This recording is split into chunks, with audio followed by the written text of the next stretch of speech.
할렐루야, 반갑습니다. 저는 분당 만나교회 섬기고 있는 우미셸 목사라고 합니다. 오랜만에, 아주 오랜만에 제가 살던 곳으로 다시 돌아와서 이렇게 성도님들 함께 만나뵈니 너무나 참 기쁘고 너무 반갑습니다. 미국의 많은 한인 교회들을 저를 디아스포라 사역자, 목회자라고 소개를 하고 있더라고요. 저는 여러분들 많은 분들 아시겠지만 미국에서 태어나고 자란 재미교포 2세입니다. 그리고 올해로 제가 한국에 정착한 지가 한 14년 정도가 되었는데요. 저에게는 늘 고향에 대한 그리움이 있었던 것 같아요. 그런데 미국에 살고 있으면 항상 한국이 그립고 또 한국에 살고 있으면은 미국이 너무나도 그립고 많은 분들이 함께 겪는 그 정체성에 대한 그러한 고민, 그러한 걱정들이 저에게도 있었습니다. 그래서 나의 고향은 한국일까, 미국일까? 그리고 가족들이 아직까지 이제 미국에 있으니까 만나지 못하는 그 그리움이 이제 제가 나이가 들어가면서 더 제 안에 이렇게 사무치게 되더라고요. 언젠가는 저희 아빠랑 페이스타임을 하고 있는데 되게 오랜만에 아빠 얼굴을 보는 거였는데 아빠가 너무 늙어 계신 거예요. 그래서 참 마음이 아프죠. 그래서 그런 일들이 하나둘씩 있을 때마다 정말 한국에서의 저의 사역과 또 부르심에 대한 확신이 막 갈대처럼 흔들리는 저를 발견하고는 합니다. 그럴 때마다 저에게 힘을 주고 또 위로를 주었던 찬양이 있는데요. 제가 한국에서 처음 사역을 시작할 때 하나님 앞에 제가 무릎 꿇고 기도하면서 항상 고백했던 찬양입니다. 하나님께서 나를 부르신 곳이 미국이든지 또는 한국이든지 이곳에서 내가 주님을 섬기겠습니다. 이곳에서 내가 주님을 예배하고 찬양하겠습니다. 제가 결단하며 저의 마음을 다잡고 하나님께 올려드렸던 고백입니다. 하나님께서 여러분들을 부르신 그곳에서, 그곳이 광야의 땅이든 또는 그것이 푸른 초장이든 우리를 부르신 하나님께서 그곳에서 우리와 함께 하십니다. 그 임마누엘 하나님의 은혜를 여러분들이 누리시기를 주님의 이름으로 축복합니다. 그렇게 내가 서 있는 이 땅에서 우리 주님을 기쁨으로 예배하는 주의 거룩한 자녀들 될 수 있기를 간절히 소망하며 우리 다 함께 아는 찬양입니다. 부르신 곳에서 우리 함께 먼저 찬양하면서 오늘 거룩한 예배 함께 열어가기 원합니다. 따스한 성령님, 따스한 성령님, 마음으로 보내 내 몸을 감싸며 주어지는 평안함,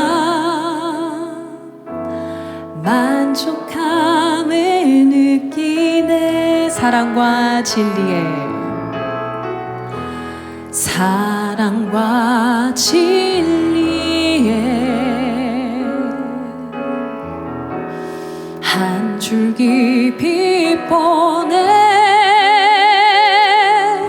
내 몸을 감싸며 주어지는 평안함,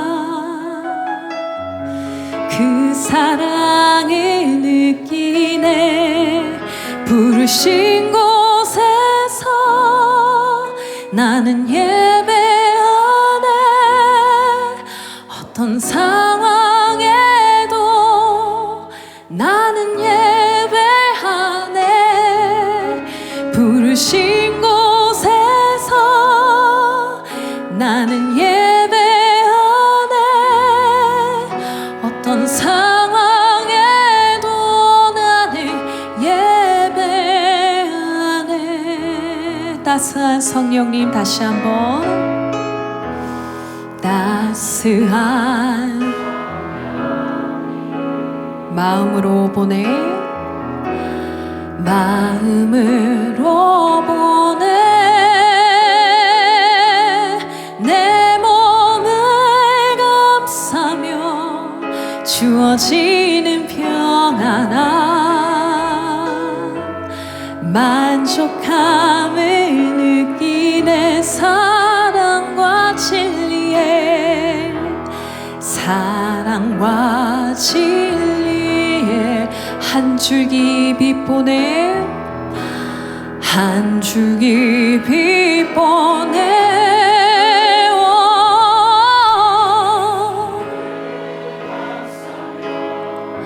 주어지는 평안함, 그 사랑을 늘 부르신 곳에서, 부르신 곳에서 나는 예배하네. 어떤 상황에도 나는 예배하네. 부르신 나는 예배하네. 어떤 상황에도 나는 예배. 아멘입니다. 내가 걸어갈 때 길이 되고, 내가 걸어갈 때 길이 되고, 살아갈 때 삶이 되는 그곳에서 예배하네.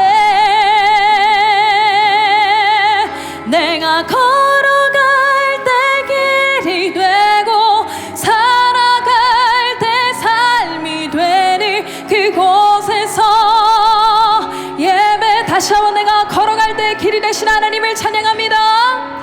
내가 걸어갈 때 길이 되고, 살아갈 때 우리의 삶이 되시는 하나님, 그곳에서 우리가 주님을 예배합니다. 아멘, 아멘.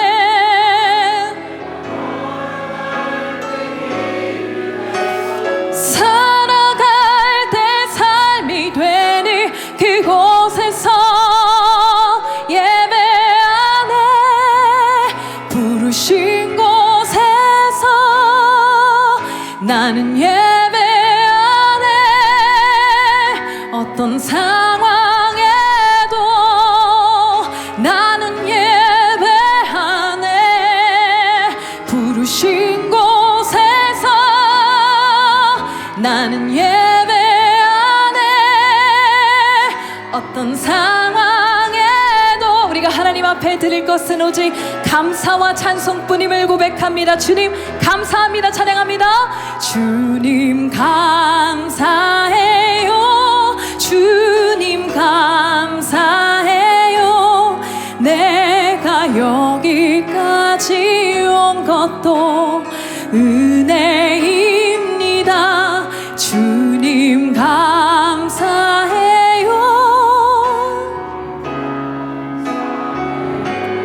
나를 사랑하신 주 사랑 감사. 다시 한번 하나님 아버지께 우리의 목소리로 찬양합니다. 주님 감사해요. 주님 감사해요. 내가 여기까지 온 것도, 여기까지 우리를 인도하신 에베네셀의 하나님, 주님 감사합니다. 주님 감사합니다. 주님 감사해요. 나를 사랑하신 주 사랑 감사. 우리의 목소리 높여 다시 한번 주님, 주님 감사해요. 주님 감사해요. 내가 여기까지 온 것도 은혜입니다. 주님 감사해요. 주님 감사해요.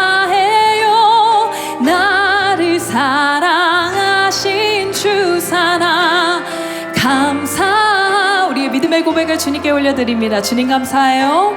주님 감사해요. 주님 감사해요.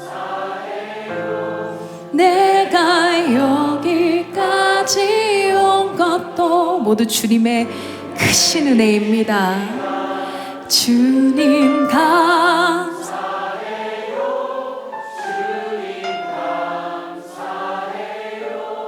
나를 사랑하신 우리 마지막으로 한 번 더 고백해 볼까요? 주님 감사합니다. 감사해요. 주님 감사해요.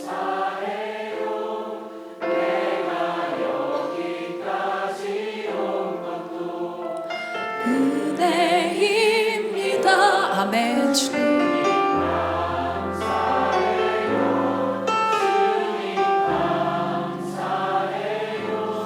나를 사랑하신 주 사랑 감사합니다. 아멘. 감사하시 우리 하나님 아버지께 감사와 영광의 박수 올려드립시다. 아멘입니다. 아멘.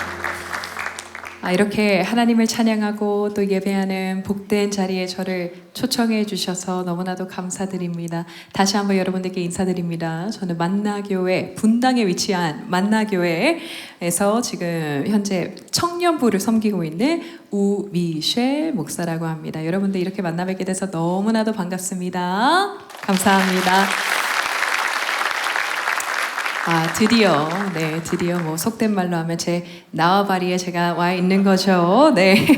그래서 여기 있으니까 제 마음이 너무 편하고 이곳에서 정말로 하나님을 찬양하고 또 하나님을 증거하는 이 시간이 제게 참 꿈만 같습니다. 네. 제가 이 거리를 정말 수도 없이 지나치고 여기 다이아몬드 잼버리 뭐 너무 많이 왔었죠. 근데 항상 오늘이 교회는 제가 발걸음을 해볼 기회가 없었는데 아마 하나님께서 오늘 이 날을 예비해 두시고 주님께서 미리 예비하신 하나님 아버지의 은혜가 이곳에 충만할 줄로 믿습니다. 우리 예수님 이야기하는 것은 참 언제나 즐거운 일이죠. 아멘이십니까? 아멘입니다. 오늘 이 시간 우리가 마음껏 우리 주님 찬양하면서 또 제 삶의 역사하신 하나님 이야기 우리가 함께 나누면서 주님께서 우리 안에 채워주시는 기쁨이 충만할 수 있기를 간절히 소원합니다. 아멘.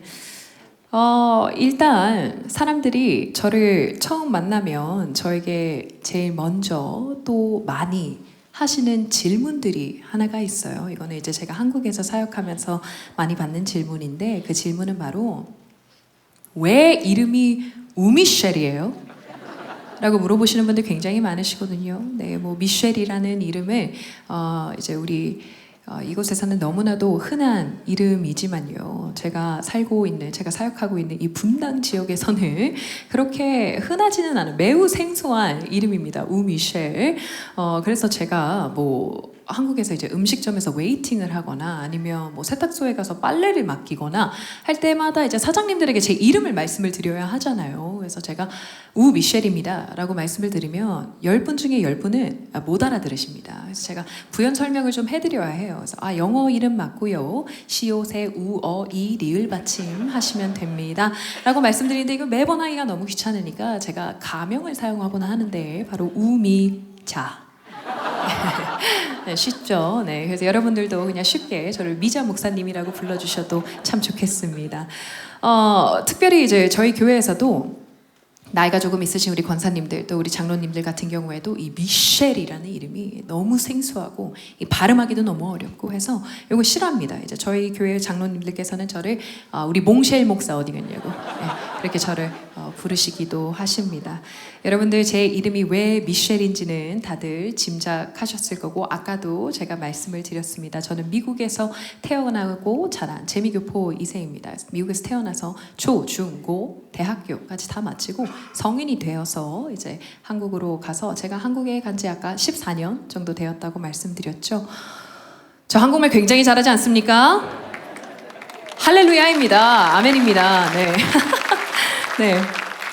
제가 14년 전에는 당연히 한국말을 이렇게 유창하게 구사하지는 못했었지만 저는 정말로 하나님께서 저에게 언어의 은사로 축복해 주셔서 제가 예수 그리스도의 복음을 전하는 데 있어서 아무런 어려움이 없도록 아무런 거리낌이 없도록 그렇게 축복해 주셨다. 항상 그렇게 간증하고 있습니다. 아멘입니다.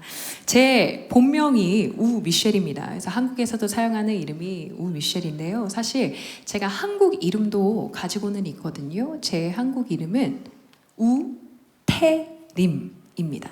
태림.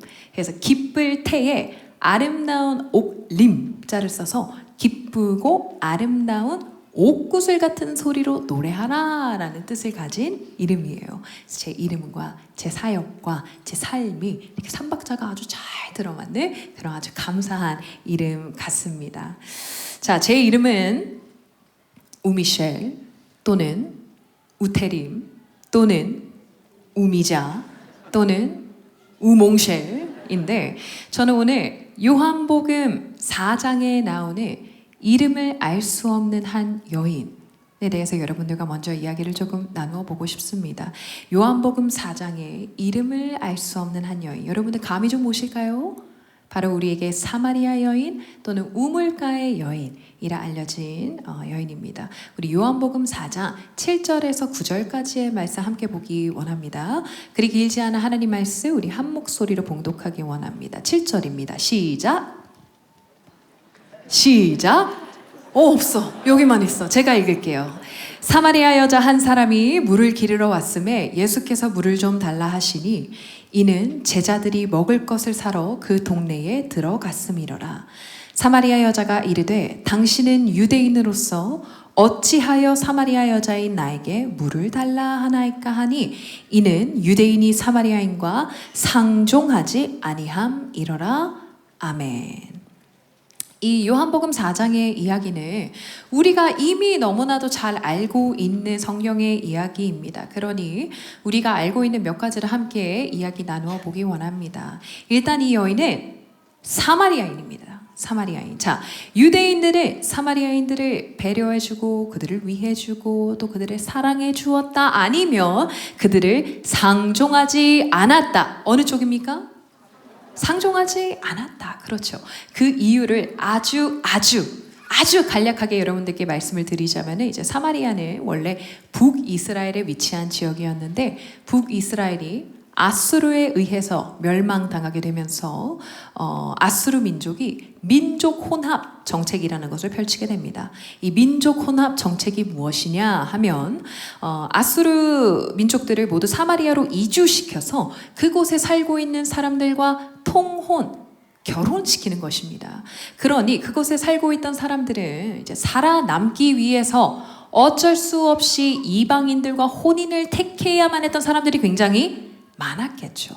그러니 유대인들의 생각으로, 유대인들의 시각으로 이들을 바라보았을 때는 얘네들은 아수르의 더러운 피가 섞인 이방인, 유대인의 순수 혈통을 지키지 못한 자들, 어떻게 보면은 그냥 이방인보다도 못한 부정한 자들, 그냥 그렇게 그들의 평생을 개 취급하면서 살아갑니다.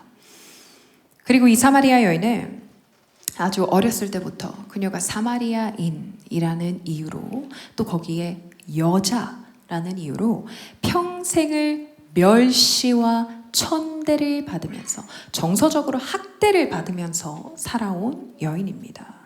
그리고 오늘 요한복음 4장 본문을 쭉 읽어보시면 아시겠지만 이 여인은 이미 남편이 5이나 있었고 현재 6번째 동거남과 살고 있다고 합니다. 지금 2025년도를 살아가는 우리 주변에 이제 할리우드 빼고 5번째 이혼 소송을 마치고 6번째 재혼을 앞두고 있는 사람을 우리가 어디 만나보기가 쉽던가요? 절대로 그렇지 않습니다. 그 누구도 그런 문란한 생활을 하지는 않습니다. 그러니까 현대적인 시각으로 바라보았을 때도 뭔가 노멀한 삶을 살고 있지 않은 이 여인, 그렇게 아웃사이더로만 이루어진 그 사마리아 공동체 안에서도 이 여인은 제일 가는 아싸인 겁니다. 다른 여인들, 다른 사람들과 어울리지 못하고 아무도 다니지 않는 낮 12시 가장 뜨거울 때에 편도 2km가 넘는 그 먼 거리를 물 항아리를 머리에 이고 혼자서 물을 기르러 다니는 여인입니다. 아무도 상종해주지 않는 이 여인, 어찌 보면 인생의 패배자라고 할까요? 남자나 바꿔가며 살아가는 그런 문란한 여인이라는 낙인이 찍힌 채 살아가는 여인입니다. 그런데 이러한 비참한 삶을 살아가는 이 여인을요, 오늘 우리 예수님께서 친히 찾아가 만나주십니다. 그냥 길을 가다가 우연히 마주친 거 아니고요. 우리 주님께서 그녀를 찾아가 만나주시는 것입니다. 아무런 구원받을 자격도 없고 조건도 없고 예수님을 알지도 못하고 찾지도 않았고 원치도 않았던 이 여인에게 친히 찾아가셔서 구원을 베푸시는 하나님을 오늘 우리가 만나뵐 수 있는 것입니다. 이곳에 굉장히 많은 성도님들 오셨는데요. 이곳에 앉아 계신 분들 중에서 그 어떠한 자격이 있어서 내가 이 자리에 앉아 있다. 나는 엄청난 어떠한 자격이 있어서 하나님께 구원받을 수 있었다 라고 고백하시는 분들이 계실까요? 그 어떠한 자격이 있어서 이곳에 앉아 있는 사람은 단 한 사람도 없는 줄로 압니다. 그러나 죄인 중에 죄인, 또 괴수 중에 괴수인 저에게 찾아오신 우리 예수님의 이야기를 제가 오늘 밤 여러분들과 조금 나누어 보고 싶습니다. 아까도 말씀드렸듯이요. 저는 만나교회에서 청년부 사역을 하고 있습니다. 그래서 현재 이제 만나교회는 한 2,000여 명의 청년들이 있는데요. 그래서 그 청년들과 함께 사역을 아주 열심히 재미있게 하고 있습니다. 그래서 외부에서 이제 사역에 콜링이 굉장히 많이 오는데 이제 내부적으로 사역에 너무 바쁘다 보니 외부로 다 나갈 수 없어요. 그래서 제가 세워놓은 그나마 이제 기준이 있는데 그것은 내가 청년부에 관련된 사역만, 그러니까 나는 청년 사역을 하고 있으니까 나는 청년들만 이제 만나러, 청년들에게 우리 예수님 복음 증거하러 내가 가겠다라는 그러한 기준을 가지고 제가 사역을 하고 있습니다. 근데 여러분 오늘의 복음은요, 제가 안경을 가지고 오지 않았다라는 것입니다. 이곳에 앉아있는 여러분들이 다 청년처럼 보이거든요. 네, 웃음소리를 들으면 알 수 있어요. 청년이 아니라는 것을. 네, 그래서 여러분들 여기에 앉아 계신 분들이 다 청년인 줄로 제가 이제 믿고 제 마음의 담대함을 얻어서 저의 청년의 때 이야기를 조금 해보려고 하는데 여러분들 괜찮으실까요? 아멘입니다. 감사합니다. 저는 모태신앙입니다. 모태신앙인데 아주 조금은 특별한 모태신앙일 수 있을 것 같아요. 저는 바로 3대째 카톨릭 집안에서 태어난 모태신앙입니다. 그래서 제가 대학교 때까지 하나님을 인격적으로 만나지는 못했지만요, 많은 이민자들의 신앙생활이 그렇듯이 주일이 되면은 이제 성당에 부모님과 가족들과 함께 나가서 미사를 드리고 또 그곳에 이제 좋은 한인 커뮤니티를 만들어서 살아가는 그러한 결코 뜨겁지 않은 신앙생활을 제가 대학교 20대 초반 정도까지 이제 유지를 했었던 것 같습니다. 이제 요거는 여담인데 여러분들 제가 청년 분들에게 이제 드리는 조크예요. 그래서 여러분들께서 이거를 조금 라이트하게 조크로 조금 받아들이셨으면 좋겠어요. 지금 청년 집회 찍어는 굉장히 분위기가 좀 무겁기는 하거든요. 네, 그래서 너무 심각하게 받아들이지 마시고 잘 들어주십시오. 제가 어렸을 때, 그러니까 초등학교 1학년 들어가기도 전이에요.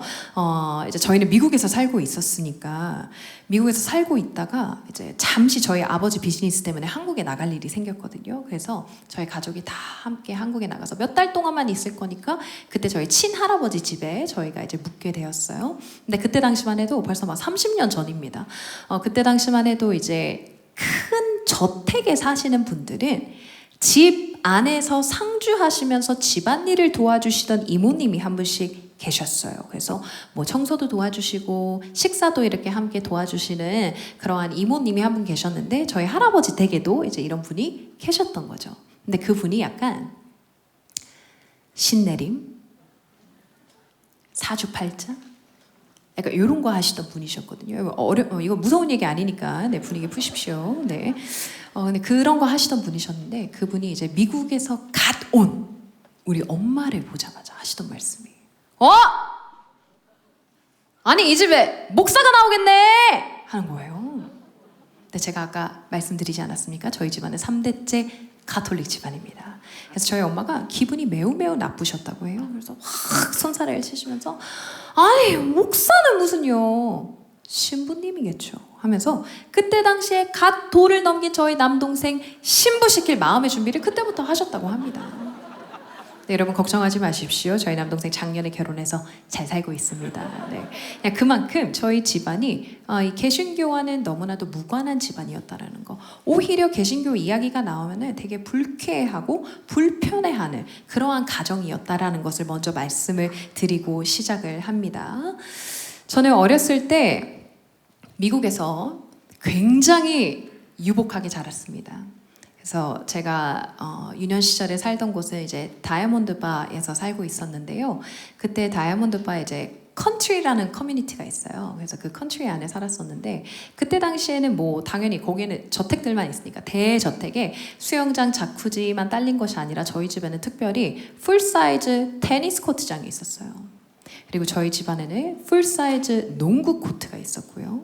그리고 우리 예배당도 굉장히 사이즈가 큰데요. 이 예배당에 한 진짜 10배 정도 되는 그런 뒷마당과 아름다운 별채가 지어져 있는, 이거 되게 막 많이 이런 집에 사시나 봐요. 한국에서 이런 얘기하면 다 엄청 놀라시는데 되게 여기서는 되게 커먼한 건가 봐요. 네, 다 집에 테니스장 하나씩 있으시고 그죠? 네, 어쨌든 그런 집에서 제가 진짜 프린세스처럼 그렇게 자라왔던. 그래서 다이아몬드 바에서 이사해서 저희가 뉴포트 코스트로 갔거든요. 뉴포트 코스트에서는 정말 바다가 이렇게 보이는 아름다운 집, 천장부터 바닥까지 대리석으로 다 이렇게 둘러져 있는 그러한 집. 그리고 저희가 이제 제가 7학년 때 얼바인으로 이사를 왔었던 거거든요. 그래서 제가 그렇게 그냥 유년 시절을 프린세스처럼 아무런 걱정 근심 없이 그렇게 제가 자라왔습니다.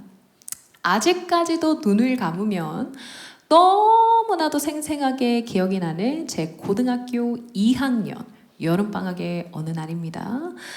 이제 방학이니까요. 여느 때와 같이 이제 늦잠을 자고 늦지막히 일어나서 씻고 친구 만나러 나가려고 준비를 하고 있는데 제 개인 욕실에 이렇게 작은 창문이 딸려 있는데 창문 밖을 보면은 이렇게 그라지가 보이는 그러한 형태의 집이었어요. 그래서 제가 머리를 말리다 말고 평소처럼 창문 밖을 이렇게 내다보는데 아니 집 앞에 웬 경찰차가 몇 대가 와 있는 거예요. 근데 지금 이제 제가 늦잠을 자고 일어났으니까 대낮이거든요. 대낮인데 도대체 경찰들이 우리 집 앞에 왜 있는 거야? 하면서 머리를 말리다 말고 밑으로 내려가 보았습니다. 그때 이제 경찰관 2분과 키스밋, 그러니까 열쇠 수리공 1분이 저희 집안 현관문 도어 락을 떼고 계셨어요. 그리고 그 경찰이 하는 이야기가 이제 모두 나가주십시오. 이제부터 이 집은 경매로 넘어갑니다. 그렇게 고등학교 2학년 여름방학의 어느 날 저희 집이 망했습니다. 망했다라는 말로는 어떻게 뭐 설명이 불가할 정도로 저희 집은 그때부터 이제 다른 삶을 살아가게 되는 거죠. 이제 제가 다른 분들과 마찬가지로 제 드라이버스 라이선스를 이제 16세에 16살에 땄는데 그때 이제 아빠가 막 뭐 이렇게 수습하시겠다고 막 고성이 이렇게 오고 가는 그 상황에서 제가 아빠 차키를 이렇게 탁 집어다가 옆에 엄마를 태우고 뒤에 2 동생들을 태우고 집 앞에 이제 카페로 피신을 갔었습니다.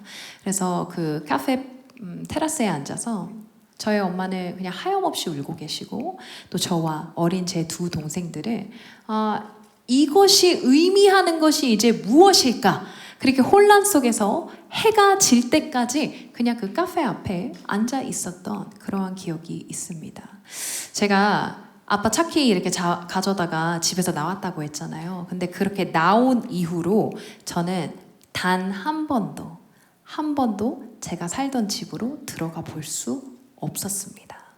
경찰이 이제 모두 나가주세요 라고 이야기를 했잖아요. 근데 그 나가는 시점이 뭐 며칠 있다가 아니라 지금 당장 right now부터 나가야 하는 거예요. 그래서 이 집이 경매로 넘어가면 이제 뭐 다 되면은 이제 그때 와서 짐 쌀 시간을 그때 줄 테니까 일단은 모두가 다 나가야 하는 겁니다. 그래서 한 일주일 정도의 시간 동안에 저희 부모님께서 그냥 집 앞에서 약간 도둑처럼 이렇게 잠입을 이렇게 뭐 이렇게 대기를 하시다가 집에 잠입을 하셔서 창문 통해서 막 잠입하셔서 집에서 필요한 뭐 여권이라든지 뭐 현금이라든지 이런 것들을 이렇게 챙겨서 나오는 그러한 생활을 한 일주일 정도 했습니다. 진짜 호텔에 가지 않는 이상은 저희가 이제 갈 곳 없이 이제 노숙하게 생겼죠. 그러나 갈 곳 없는 저희를 보살펴 주시고 이제 와서 되돌아 생각해 보니 하나님께서 예비하신 그 너무나도 놀라운 기적 같은 일들과 놀라운 은혜가 그곳에 있었더라고요. 그래서 제가 하나님께서 우리 가정에게 베풀어 주신 그 모든 은혜를 하나하나 여러분들과 다 쉐어링을 하자면은 오늘 금요일 하루 갖고는 택도 없습니다. 제가 1년 동안 매주 금요 예배 인도하고 저희가 한 10년은 만나야지만 제가 하나님의 은혜 조금 이야기할 수 있을까 이제 그 정도인데 정말 어찌 하나님 아버지의 놀랍고 크신 은혜로 이제 저희 가족이 살아갈 수 있는 2bedroom 아파트 하나가 마련되어지고 이제 저는 고3 수험생이 됩니다. 제가 혹시 대학에서 뭐 전공했는지 아시는 분들이 계실지 모르겠어요. 제가 이렇게 찬양 인도를 하니까 우미셸 보컬 전공했나 성악 전공했나 하시는 분들도 계시고 목사니까 신학교를 바로 갔나 하시는 분들도 계시는데 저는 사실 클래식 피아노를 전공했습니다. 클래식 피아노를 전공했다라는 말이 무엇이냐면요. 그것이 내포하고 있는 의미가 무엇이냐면 저의 진로가 아주 어렸을 때부터 그냥 정해져 있었다 이러한 뜻입니다. 그래서 저는 어렸을 때부터 중학교 이전부터 레슨을 받으면서 그냥 한 학교를 목표로 동부에 있는 한 학교를 목표로 계속해서 레슨을 받아왔어요. 이것 외에는 제가 할 수 있는 것도 없었고 다른 것은 제가 한눈 팔아본 적도 없었고 할 수 있는 것도 아무것도 없었어요. 근데 제가 이제 고3 수험생이 되어서 이제 입시를 치르러 오디션을 보러 동부로 가야 되잖아요. 그러나 현실은 저희 부모님께서 제가 동부로 갈 수 있는 비행기 티켓팅을 해주시지 못하셨습니다. 그리고 제가 만약에 오디션을 아주 잘해서 학교에 붙었다 할지라도 당연히 그 뉴욕에 있는 그 비싼 사립대의 튜이션을 부모님께서 커버해 주실 수 없었고 뉴욕에서 살아갈 수 있는 리빙 익스펜스를 당연히 부모님께서 어떻게 서포트를 해주실 수가 없었기 때문에 저는 그냥 집에서 부모님과 함께 살면서 집 앞에 있는 그러니까 등록금이 굉장히 저렴한 주립대죠. 네, 스테이트 유니버시티 그냥 집에서 가장 가까운 곳 아무 곳이나 음대 있는 곳 아무 곳이나 보지도 않았어요. 왜냐면 그 학교는 저의 옵션이 아니었기 때문에 뭐가 있는지도 몰랐고 인트레스트가 있는 것도 없었고 아무 곳이나 그냥 억지로 한 곳에 진학을 하게 됩니다. 저는 제가 어렸을 때부터요. 내가 돈이 없어서 무언가를 할 수 없다라는 개념 자체를 모르고 살았던 사람인 것 같아요. 그래서 사고 싶은 게 있으면 살 수 있는 거고 하고 싶은 게 있으면 할 수 있는 거고 배우고 싶은 게 있으면 정말 최고의 선생님들에게 그 배움의 기회를 제공받았던 그러한 사람인데 제가 지금 태어나서 처음으로 돈이 없어서 대학 진학에 실패하는 그러한 상실의 벽에 제가 마주하게 된 것이죠. 그때 그 어린 마음에 저 얼마나 어렸어요. 저 막 17살 막 이랬잖아요. 그 어린 마음에 제가 느꼈던 저의 그 수치심 그리고 이 창피함이 정말 대단했거든요. 나 더 좋은 학교 갈 수 있는데 나보다 진짜 공부도 못하고 음악도 못하는 애들이 저 얼바인 하이 졸업했거든요. 근데 얼바인 하이에서 진짜 너 이렇게 공부해가지고 뭐 대학은 가겠냐 하는 친구들이 이미 UCLA 다 가 있어요. 이미 USC 다 가 있어요. 못해도 UCI예요. 그죠? 그래서 저만 혼자서 집에서 있으면서 친구들은 이제 그 대학의 로망을 다 즐기러 기숙사 생활도 하고 자취 생활도 하고 하는데 이제 저만 혼자 남아서 집에 남아서 이제 얼바인을 제가 지키게 된 것이죠. 이제 설상가상 아빠는 이미 신용 불량의 상태가 이제 오래 되셨는데 제가 이제 성인이 돼서 계좌를 트고 하니까 아빠가 이제 급한 불을 제 계좌로 이제 막 끄고 다니셨나 봐요. 그리고 제 이름으로 대출도 막 받고 했는데 당연히 갚지를 못하니까 제가 18세 때 제가 신용 불량자가 되었거든요. 그래서 18세 때부터 제 앞으로 된 체크카드라든지 크레딧 카드는 당연히 꿈도 꿀 수 없고 뱅크도 이제 어카운트가 다 클로즈가 돼가지고 아주 오랫동안 그냥 현금으로만 캐시로만 살아가는 그러한 생활을 굉장히 오랫동안 지속했었습니다. 그리고 저희 엄마는 이제 정말 평생을 사모님 소리 들으면서 사셨던 우리 엄마, 집이 망하던 그 바로 다음 날부터 저희 엄마는 이제 한인마트로 일을 나가기 시작하셨습니다. 저희 엄마 여기 H마트에서 굉장히 일 많이 하셨고, 제가 엄마 막 픽업하러도 오고 엄마 이렇게 테이블 세팅하는 것도 많이 도와드리고 했었습니다.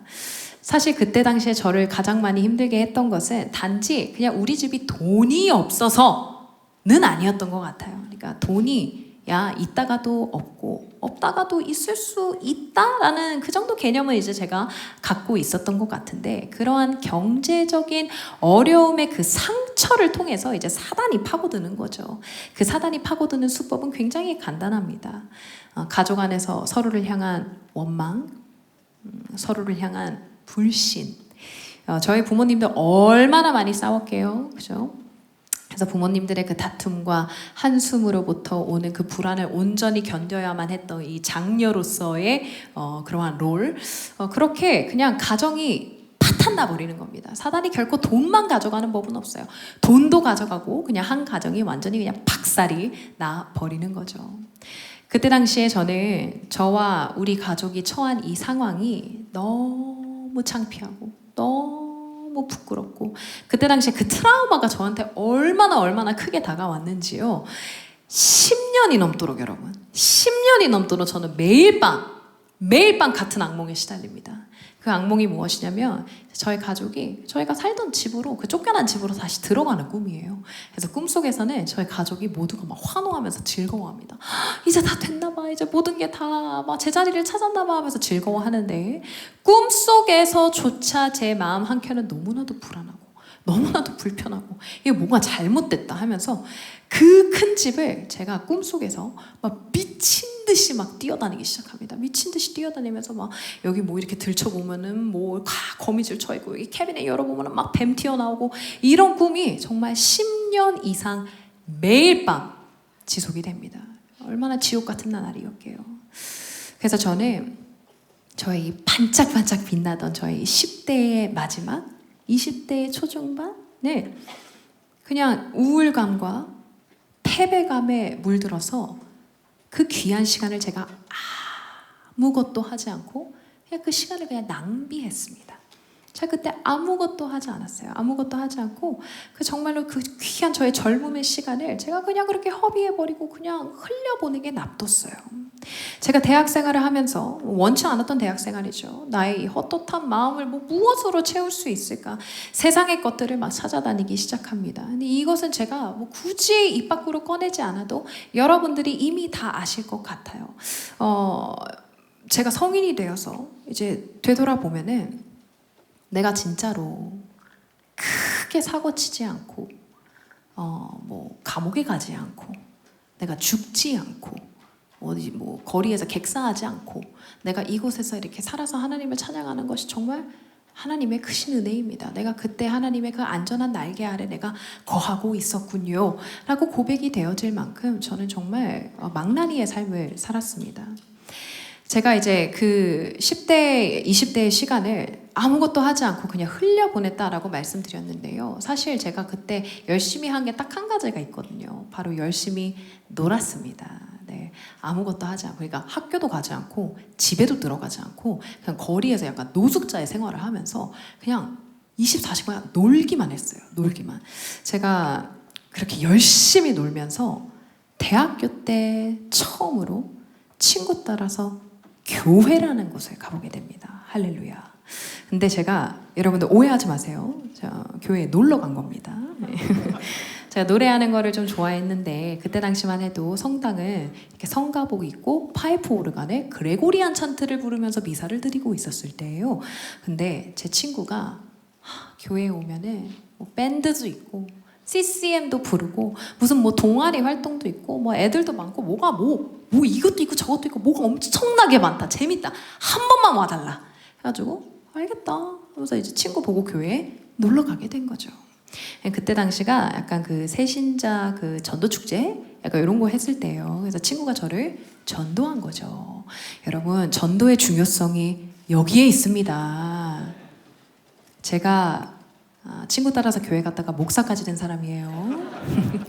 여러분들 친구분들 전도하실 때에 예수 그리스도의 복음 전하는 거 너무나도 귀하고 너무나도 중요한 하나님께서 우리에게 맡겨주신 사명입니다. 그러나 제일 먼저는 여러분들의 친구분들의 손을 잡고 교회로 놀러 오게 되시기를 주님의 이름으로 축복합니다. 아멘. 그래서 제가 이제 처음 교회라는 곳에 가서 처음 예배라는 것을 드리면서 처음 하나님 말씀이라는 것을 듣게 됩니다. 그때 당시에 제가 처음 들었던 그 하나님 말씀이 어떤 말씀이었는지는 제가 기억이 나지는 않지만요.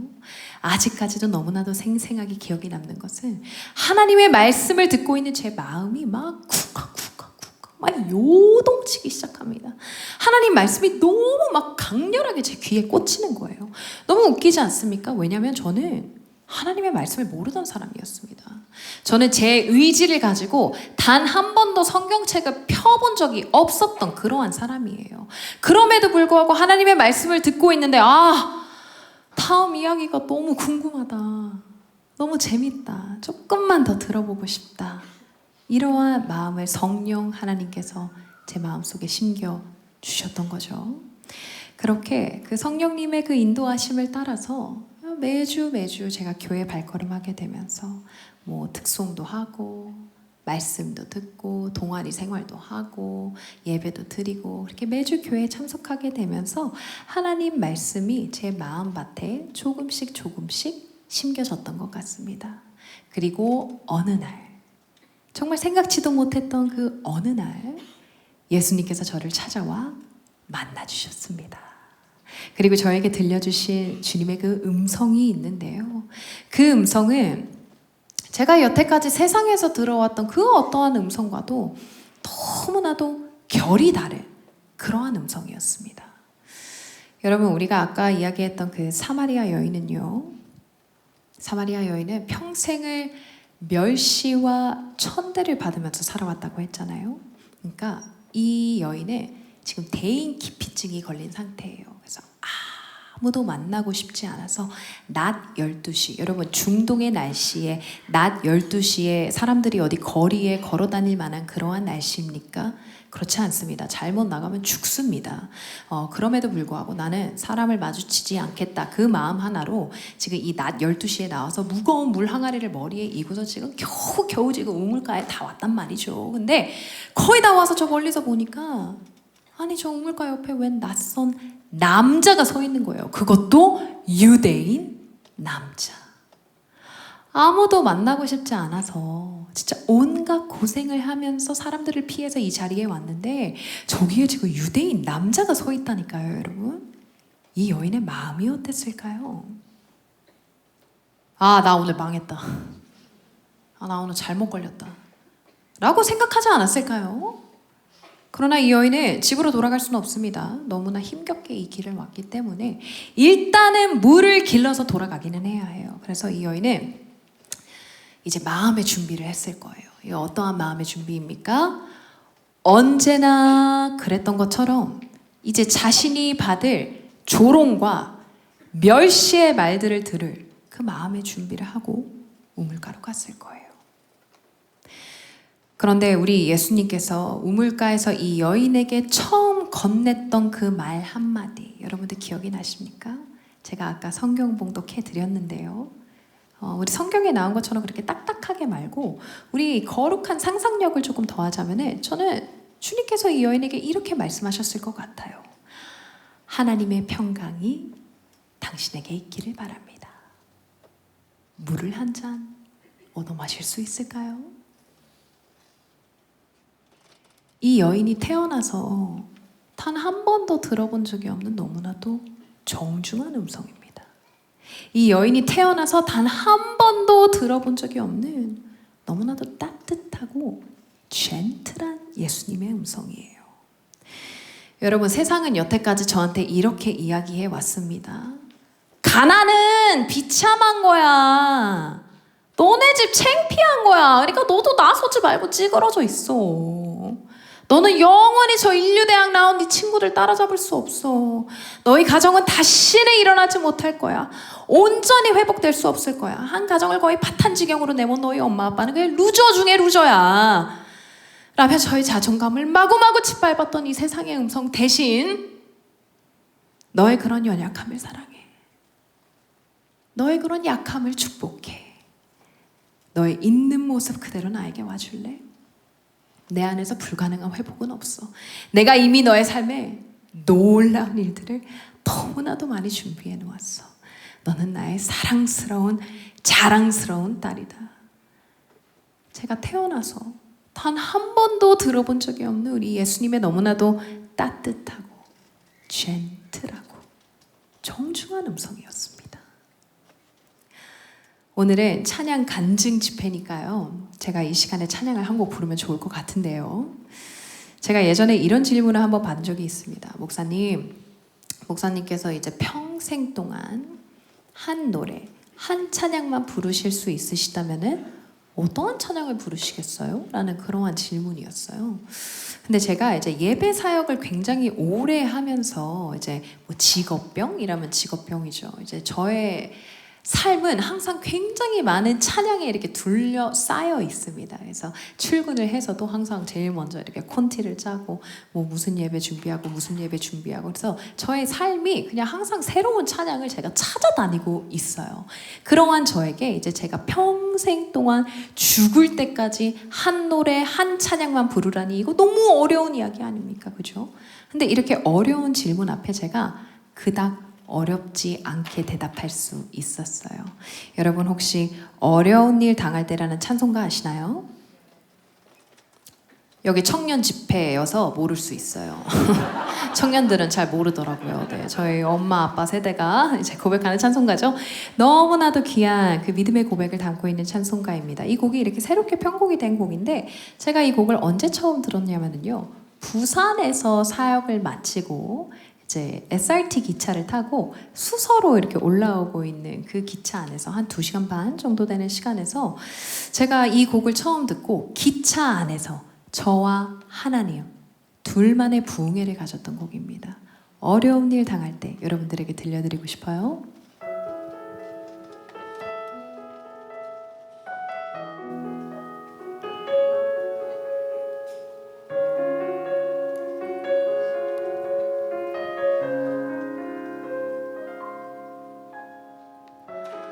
어려운 일 당할 때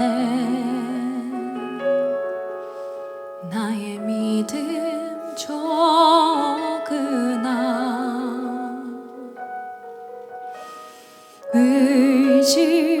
의지하는 내 주를 더욱 의지합니다. 성령께서 내 마음 밝히 비춰주시니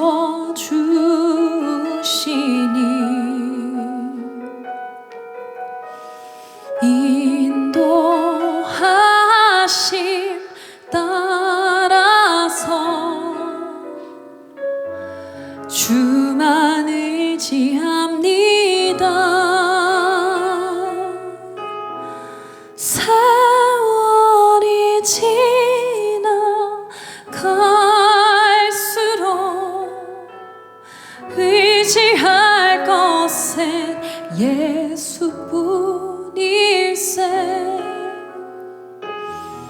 무슨 일을 만나도 예수 의지합니다.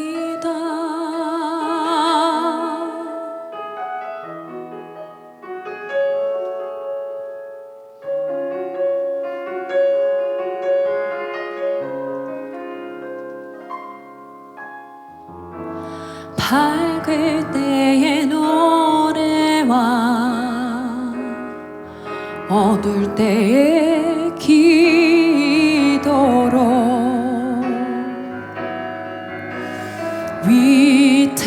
위태할 때 도움을 주께 간구합니다.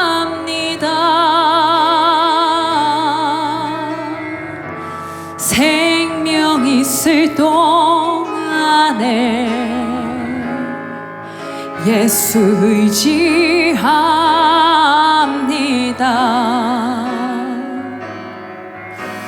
천국 올라가도록 의지할 것뿐일세. 세월이 지나갈수록 의지할 것은 예수뿐일세. 무슨 일을 만나도 예수 의지합니다.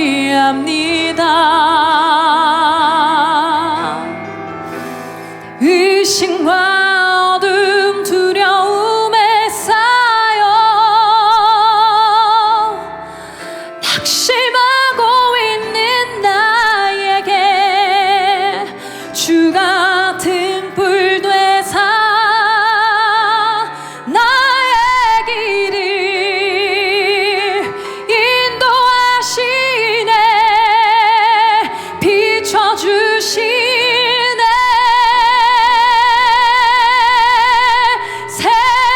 세월이 지나갈수록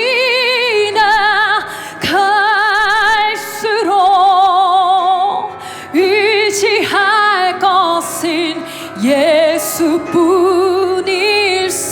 아멘. 무슨 일을 만나도 예수 의지합니다. 아멘 아멘. 예수 의지합니다.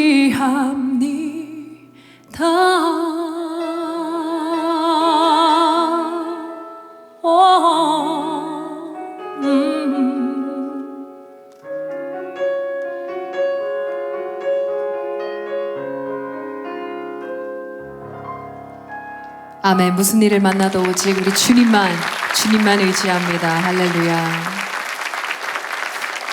아까 제가 낮에 잠시 일을 보러 은행에 갔었는데요. 그 은행에서 저를 도와주셔서 텔러분이 여기 계시고 눈이 마주쳐가지고 반갑습니다. 저 모르신다고 했는데 잘 오셨습니다. 축복합니다. 네. 제 찬양 영상을 많이 보셨던 분들이라면 이미 많이 보신 분들이 계실 것 같아요. 이제 제 왼쪽 손목에 작은 타투가 있습니다. 근데 이 타투는 제가 이제 10대 때 생각이라는 것을 하기를 거부하며 살아갈 때 이제 여기 코스타베이사에서 하고 온 거거든요. 네. 제가 뭐 타투한 것을 막 엄청 후회하거나 내가 막 레이저로 막 이걸 지워야 되겠다라고 생각을 해본 적은 저 딱히 없었던 것 같아요. 한국에서 사역하기 전까지는 말입니다. 네. 이제 제 찬양 컨텐츠가 외부로 굉장히 많이 알려지게 되면서 제가 여러분들이 상상하시는 그 이상으로 많은 분들에게 많은 통로를 통하여서 많은 피드백을 받습니다. 네. 근데 그 중에서도 대부분의 우리 성도님들께서는 저를 정말 많이 좋아해 주시고 제 찬양을 통해서 은혜 받았다 말씀해 주시고 내가 다시 믿음이 회복되었다. 내가 다시 찬양 중에 거하시는 하나님 만나 뵙게 되었다 라면서 저에게 정말로 많은 응원과 격려의 말씀을 해주셔서 제가 얼마나 감사함으로 이 사역을 감당하고 있는지 모르겠습니다. 그러나 그렇게도 많은 응원과 격려의 말들 속에서도 제 마음속 깊숙한 곳에 박혀있는, 그러니까 영원히 잊혀지지 않을 그 말 한마디는 그렇게 좋은 말보다는 하나의 악플이 될 수가 있을 것 같아요. 그렇죠? 그래서 영원히 잊혀지지 않는 악플이 하나가 있습니다. 조회수가 굉장히 많이 나온 제 찬양 영상에 달린 그런 댓글이었는데요. 뭐라고 쓰여졌는지 여러분들 궁금하신가요? 궁금하신가요? 뭐라고 쓰여져 있었냐면 너는, 일단 반말로 시작해야 됩니다. 너는 악한 세대를 일으키는 현대판 이세벨이다. 놀라지 않으신 분들은 이세벨이 누군지 모르시는 거죠? 예. 제가 예전에 한국에서 평일 오전 집회를 인도하러 갔다가 이제 평일 오전 집회의 특성상 이제 어머니 권사님, 어머니 집사님들이 굉장히 많이 오시는 교회입니다. 교회 굉장히 컸어요. 우리 성도님들도 굉장히 많이 오시고, 그래서 제가 똑같이 뭐 너는 뭐 현대판 이세벨이다 라고 하니까 우리 어머님도 다 이렇게 아멘 하시는 거예요. 우리가 직감적으로 알겠죠, 여러분. 이세벨이 누군지는 모르지만 지금 아멘할 타이밍은 아니라는 것을요. 네, 여러분, 이세벨이 누구입니까? 이름이 예뻐서 예쁜 여자입니까? 네. 이스라엘 왕 아합의 아내이죠. 맞습니다. 이스라엘 내에 우상숭배를 퍼뜨리고 바알단도 세우고 신상도 세우고 하나님의 사람들을 잡아다가 박해하고 죽이고 못살게 굴고 훗날 아주 비참한 종말을 맞이하게 되는 성경 속의 악녀 중에 악녀입니다. 그녀의 이름이 뭐라고요? 이세벨입니다. 네, 제가 뭐 많은 이제 미국인들의 마인드가 그렇듯이 이제 저를 생각해주지 않고 저를 사랑해주지 않는 사람들이 저에 대해서 하는 이야기는 한 귀를 듣고 한 귀를 흘려보낼 수 있는 은사가 굉장히 충만한 사람임에도 불구하고 현대판 이세벨은 저에게 굉장히 신선한 충격을 안겨다 주었어요. 현대판 이세벨? 내가? 하면서 뭐 이뿐만이 아니라 뭐 상처가 되는 이야기가 너무 많이 있었죠. 아니, 하나님 일 좀 열심히 해보려고 하는 이 젊은 목회자한테 다들 왜 이러실까? 이거 제가 장담하는데요. 현대판 이세벨, 이거 청년이 쓴 댓글 아니에요. 왜냐면 청년은 이세벨이 누군지 몰라요. 예로 들 수도 없어요.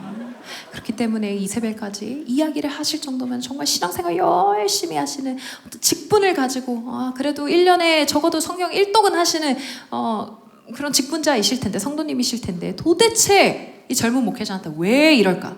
마음이 너무나도 편치 않았습니다.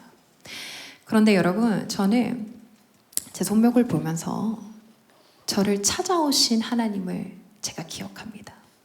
이것은 저의 연약함이고 이것은 저의 수치입니다. 제가 예전에 이런 이야기를 한번 한 적이 있어요.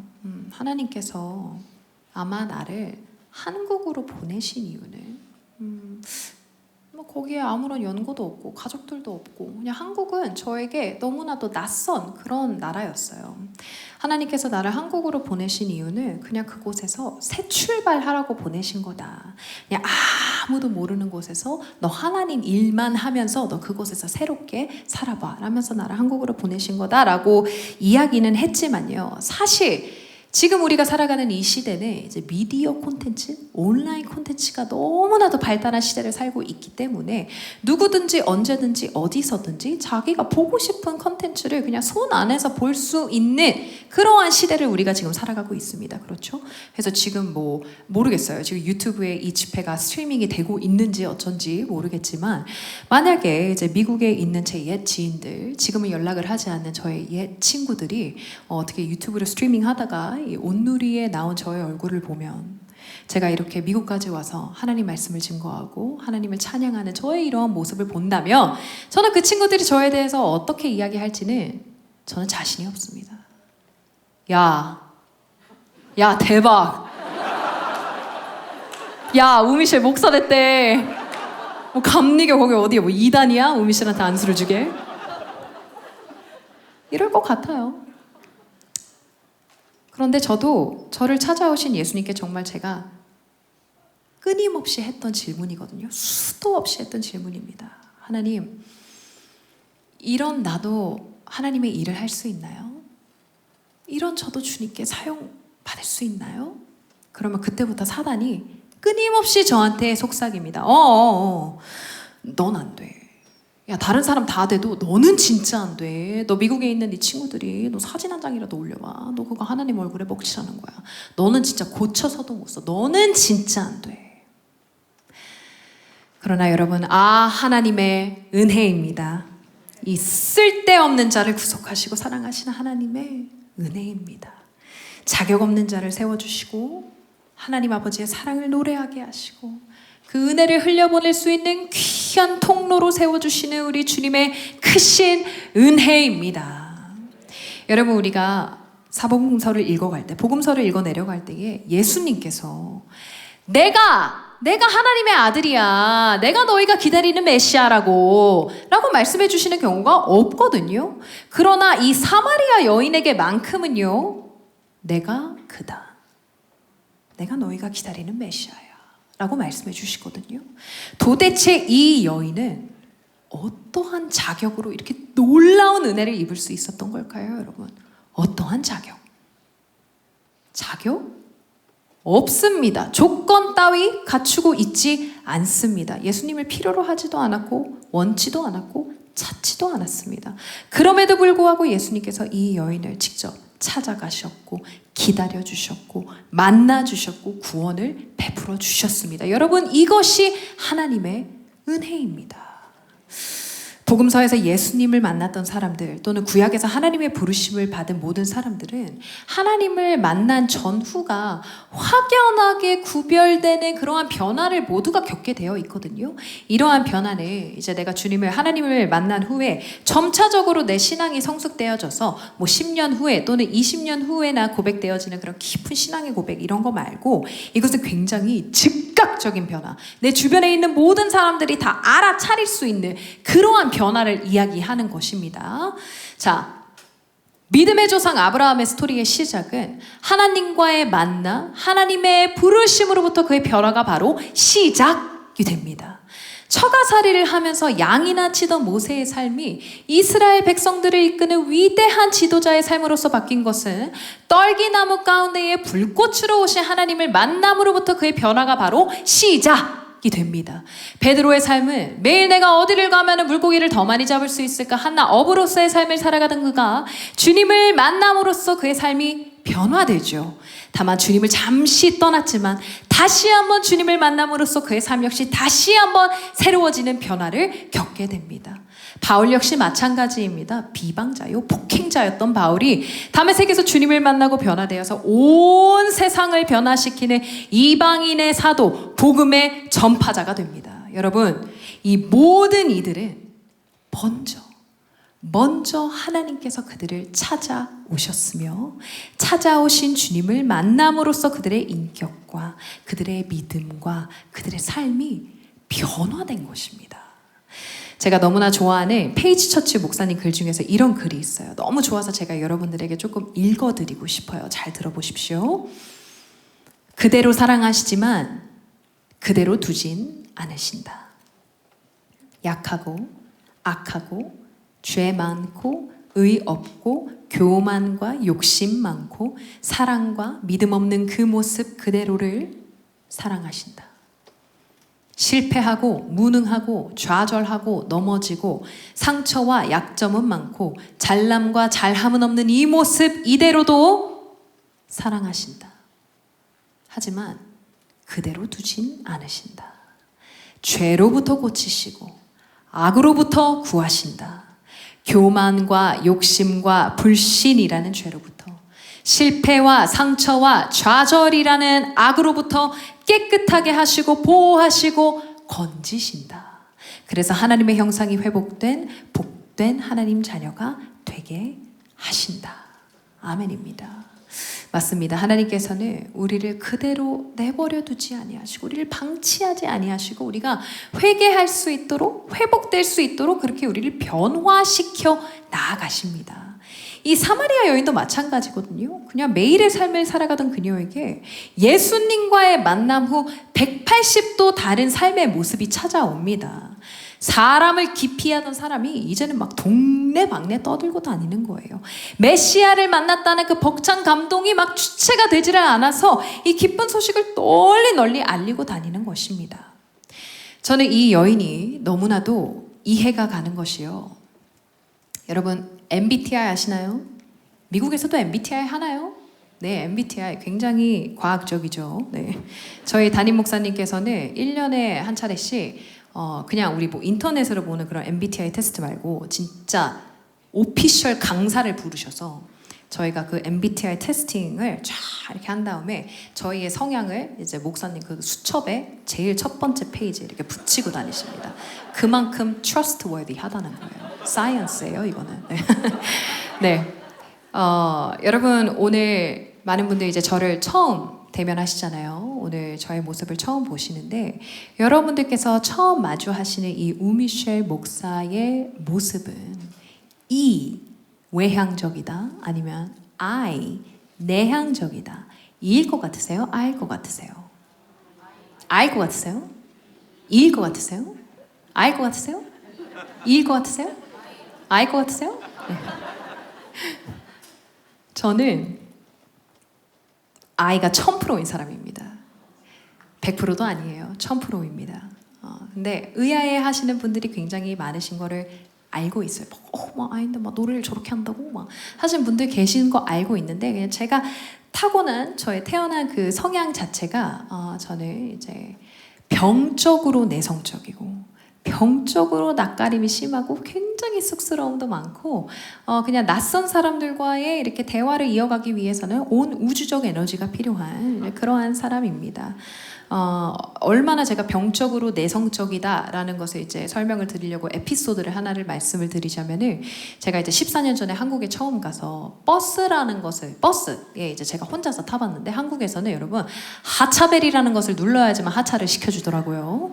근데 이제 그때 당시에 버스가 사람들이 좀 많이 타 계셨습니다. 그래서 제가 혼자서 자리에서 일어나서 하차벨을 누를 수 없는 그 정도의 소심함. 물론 아무도 나를 신경 쓰지 않고 아무도 나를 쳐다보지 않지만 저 혼자 그 자리를 박차고 일어나서 하차벨을 누르는 저의 모습을 용납할 수가 없어요. 그래서 하차하지 못하고 종점까지 갔다는 슬픈 전설이 있습니다. 네. 그래서 저희 굉장히 오늘 성도님들 많이 오셨는데요. 우리 오늘 다 처음 만났잖아요. 네. 그래서 제가 얼마나 불편하겠어요. 저 나갈 때 인사하지 말아주세요.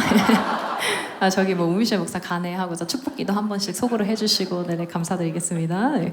근데 여러분, 제가 여러분들에게 드리고 싶은 말씀은요, 제가 예수님을 만난 뒤에요, 예수님을 찬양하고 싶은 저의 마음이 제 성향을 뛰어넘습니다. 제가 예수님을 알고 난 뒤에 우리 주님을 전하고 싶은 저의 갈망이 제 성격을 극복하게 하는 거예요. 이 사마리아 여인도 예수님을 만난 뒤에 마을로 뛰쳐들어가서 이렇게 소리 지르거든요. 이렇게 외칩니다. 내가 행한 모든 일을 알고 있는 이 사람을 좀 와서 보세요. 내가 행한 모든 일, 그것이 무슨 일입니까? 그녀가 무슨 위대한 업적이라도 남겼습니까? 내가 행한 모든 일? 그것은 모든 그녀의 부끄러운 수치스러운 과거의 날들입니다. 사람들에게 드러나기를 원치 않았어. 숨어만 다니던 그런 비참한 삶을 살아가던 이 여인이 모든 사람들 앞에서 이제는 당당하게 외치는 겁니다. 내 삶에 부끄러웠던 과거는 있지만, 내 삶에 수치스러웠던 지난 날들은 있지만, 내 삶을 만져주시고 치유하시고 회복시켜주신 그분을 여러분들께 소개합니다. 우리가 기다리던 메시아 그리스도입니다. 할렐루야. 저의 모습이 사마리아 여인의 모습과도 너무 많이 오버랩이 됩니다. 저의 이 부끄러운 과거를 처음 만나는 여러분들 앞에서 정당화시키려는 것이 절대로 아닙니다. 나는 이제 내 타투가 당당하다, 그러니까 나는 누가 뭐래도 손들고 찬양하겠다 라고 말씀드리는 것이 절대로 아닙니다. 아무것도 아닌 보잘것없는 저를 찾아오신 우리 예수님의 그 크신 사랑과 은혜를 이야기하는 것입니다. 할렐루야. 저 이런 마음을 잘 나타내는 찬양이 있어요. 주님을 만남으로 나의 약함은 나의 자랑이 되고 나의 실패는 나의 간증이 되었습니다. 함께 찬양합니다.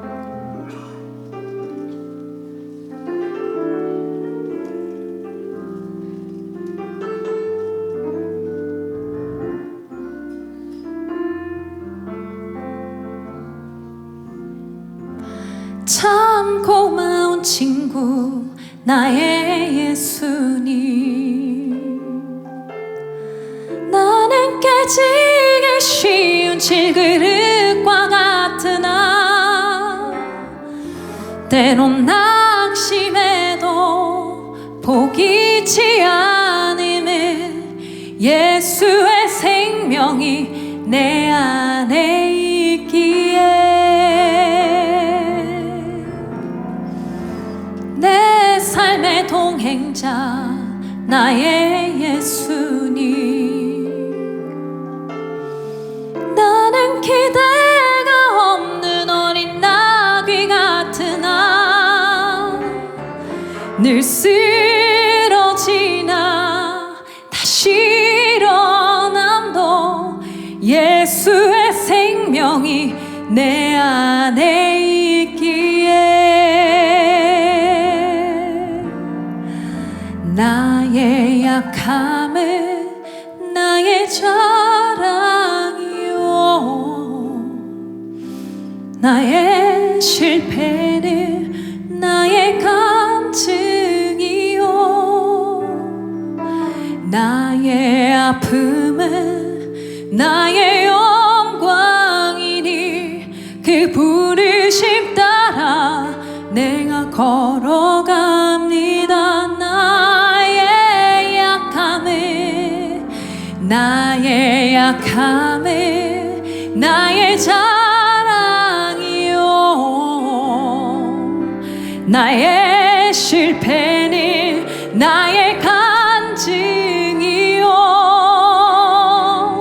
나의 아픔은 나의 영광이니 그 부르심 따라 내가 걸어갑니다. 나 가난함은 나의 큰 상급입니다. 나 가난함은 나의 상급이요 난 미련함은 나의 자랑이요 나 쓰러짐이 나의 고백이니 그 부르심 따라 내가 걸어갑니다. 이것이 우리의 믿음의 고백이 될 줄 믿습니다. 나 가난함은 나의 상급이요 난 미련함은 나의 자랑이요 나 쓰러짐이 나의 고백이니 그 부르심 따라 내가 걸어갑니다. 주님의 부르심 그 부르심 따라 내가 걸어갑니다.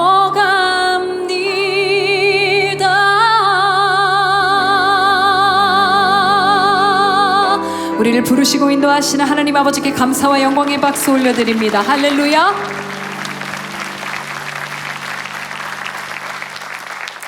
이제 말씀을 마무리하겠습니다. 사마리아 여인은 알고 있었을까요?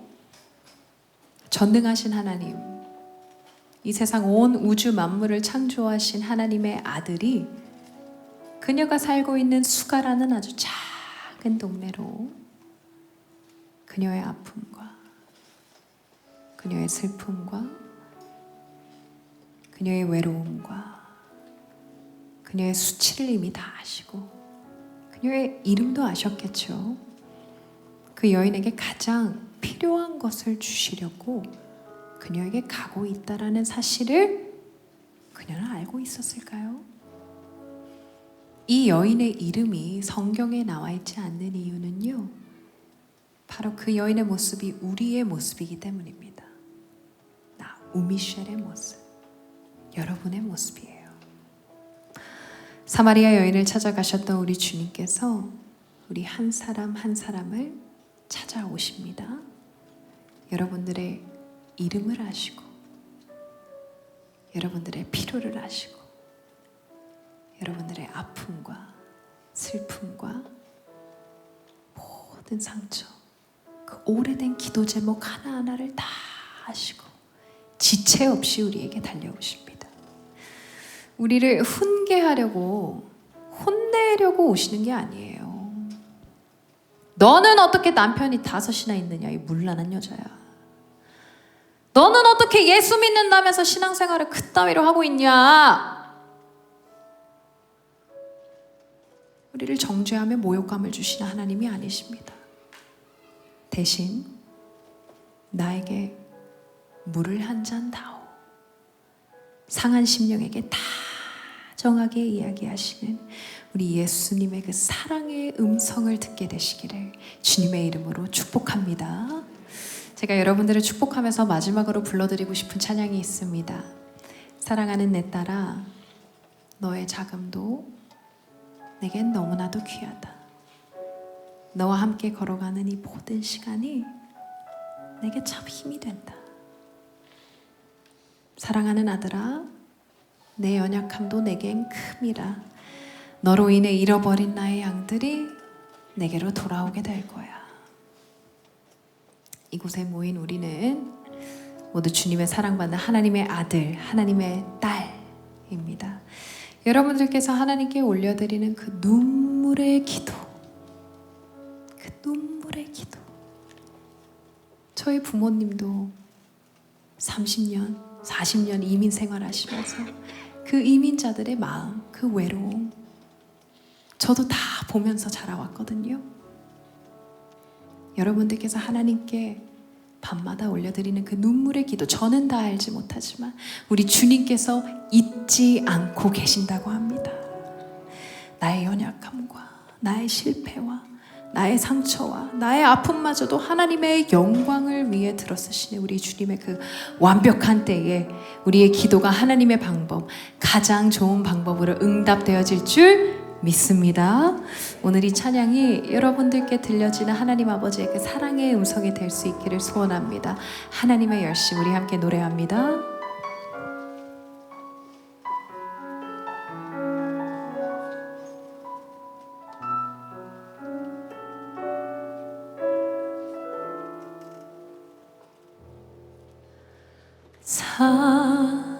사랑하는 내 딸아, 너의 자금도 내게 귀하다. 너와 함께 걸어가는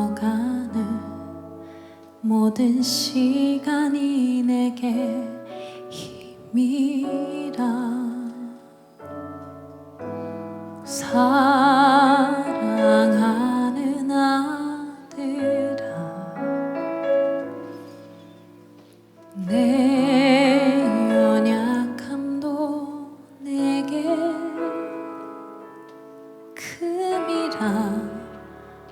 너로 인해 잃어버린 나의 양들이 돌아오리라.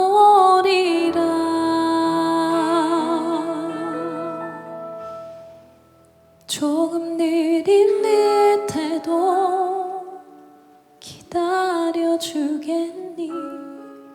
조금 더딘 듯해도 믿어줄 수 있니? 내가 가는 그 길 절대 헛되지 않으니 나와 함께 가자. 앞이 보이지 않아도 나가주겠니? 이해되지 않아도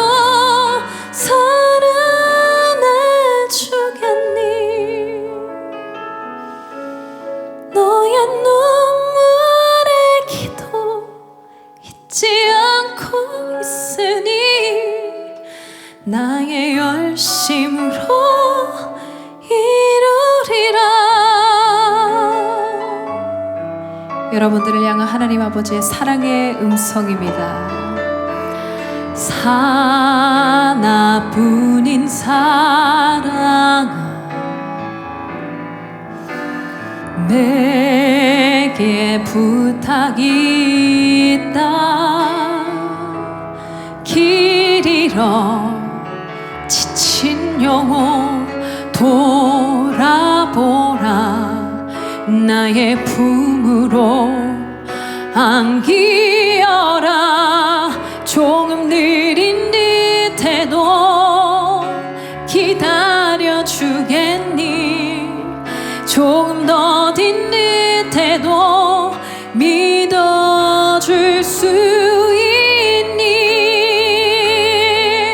내가 가는 그 길 절대 헛되지 않으니 나와 함께 가자. 앞이 보이지 않아도 나가주겠니? 이해되지 않아도 사랑해주겠니?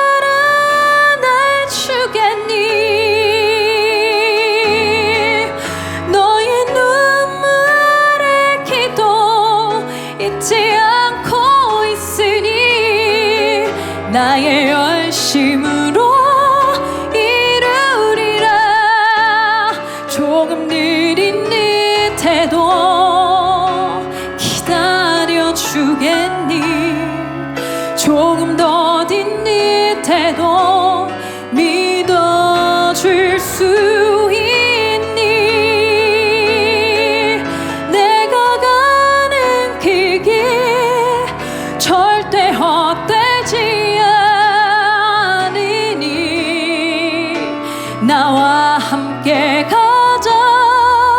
앞이 보이지 않아도 나가주겠니? 이해되지 않아도 사랑 내주겠니? 너의 눈물의 기도 잊지 않고 있으니 나의 열심으로 이루리라. 너의 눈물의 기도 잊지 않고 있으니 나의 열심